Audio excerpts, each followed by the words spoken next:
Periods ടൈമിൽ നഖം മുറിക്കാൻ പാടുണ്ടോ, മുടി മുറിക്കാൻ പാടുണ്ടോ, അതുകൊണ്ടാണ്ട് നമ്മൾ ഓത് കൊടുക്കുമ്പോ തലേ കൂടെ ഇടേണ്ട ആവശ്യമുണ്ടോ, ഖുർആൻ ഓതുമ്പോ, ബാങ്ക് വിളിക്കുമ്പോ അല്ലെങ്കിൽ വീട്ടിൽ ഒറ്റക്ക് നിൽക്കുമ്പോ തലേ കൂടെ ഇടേണ്ട ആവശ്യമുണ്ടോ എന്ന് ചോദിച്ചിട്ട് കുറെ പേര് എനിക്ക് മെസ്സേജ് അയക്കലുണ്ട്. ഒന്നാമത്തെ കാര്യം എനിക്ക് പറയാനുള്ളത്, നമ്മള് മുടി മുറിക്കാൻ പാടില്ല, നഖം മുറിക്കാൻ പാടില്ല എന്നൊന്നും ഖുർആനിലോ ഹദീസിലോ പറഞ്ഞിട്ടില്ല. There is not even a single സഹി ഹദീസ് ഫോർ ഇറ്റ്. രണ്ടാമത്തെ എനിക്ക് പറയാനുള്ളത് എന്താണെന്ന് വെച്ചാല്, ഹിജാബ് ധരിക്കേണ്ട 2 സിറ്റുവേഷൻസ് മാത്രമേ ഉള്ളൂ.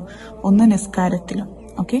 രണ്ടാമത്തത് when there is a non മെഹ്റം. നിങ്ങൾ പുറത്തോണാണെങ്കിൽ എന്തായാലും ഹിജാബ് ധരിക്കണം. ഇനി വീട്ടിലും ഒരു നോൺ മെഹ്റം വരുവാണെങ്കിൽ അപ്പോഴും നിങ്ങൾ ഹിജാബ് ധരിക്കണം. ഈ 2 സിറ്റുവേഷൻസ് മാത്രം നിങ്ങൾ ഹിജാബ് ഇട്ടാൽ മതി. അതല്ലാണ്ട് ഓത് കൊടുക്കുമ്പോ, ഖുർആൻ ഓതുമ്പോ, അല്ലെങ്കിൽ ബാങ്ക് വിളിക്കുമ്പോ, അല്ലെങ്കിൽ വീട്ടിൽ ഒറ്റക്ക് വെക്കുമ്പോ, ബാത്റൂം പോകുമ്പോ ഒന്നും തട്ടുവിടേണ്ട ആവശ്യമില്ല. ഇതൊന്നും ഇസ്ലാമിന്റെ ഭാഗമല്ല. ഇസ്ലാം ഇസ് വെരി സിമ്പിൾ. അല്ലാഹു സുബ്ഹാനഹു വ തആല നമുക്ക് റിവീൽ ചെയ്ത കാര്യങ്ങളുണ്ട്, അത് മാത്രം ഫോളോ ചെയ്യാം. Okay, you don't have to stress on other things. അസ്സലാമു അലൈക്കും.